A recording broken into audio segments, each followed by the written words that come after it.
I had a question. Yes. If Allah created the world, then who created Allah subhanahu wa ta'ala?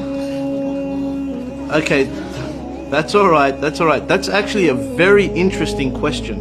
But before I think we answer that question, we should first know who Allah subhanahu wa ta'ala truly is. Well, isn't Allah the one who created everything? And wasn't He here before everything else? That's right, Bilal. Allah is al-awwal, the first. That means there was nothing before Him. Allah subhanahu wa ta'ala is, was, and will always exist.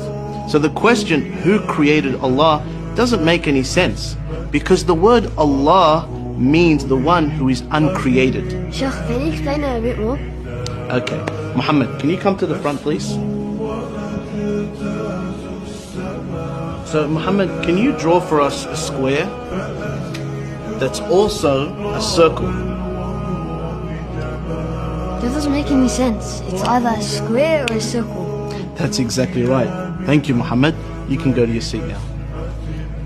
So, asking the question, who created Allah, is like asking somebody to draw you a squared circle. It just doesn't make any sense. I get it now, Sheikh. There's a problem with the question. That's exactly right. The question doesn't make any sense. But that's not all. If we say Allah subhanahu wa ta'ala was created, then we would have to ask, who created Him? And then we would say, well then who created Him? And that would go on and on and on forever. And the entire world would never have existed. Let me give you an example. Aisha, if you wanted to sleep over at your cousin's house, would you have to ask your parents for permission? I'd ask my mom. That's exactly right. Now, what if your mum had to ask your father for permission?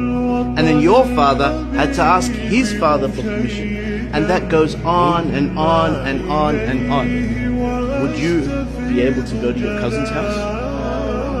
So what needs to happen for you to be able to sleep at your cousin's house? Well, that's easy. Someone would have to be able to make the decision without having to ask anyone else. That's exactly right.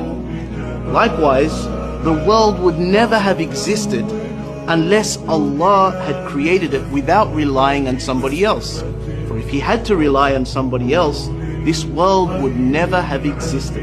It is necessary for this world to have a creator that is awesome, He is absolutely powerful, He is uncreated, and He is the originator of all things, and that is Allah.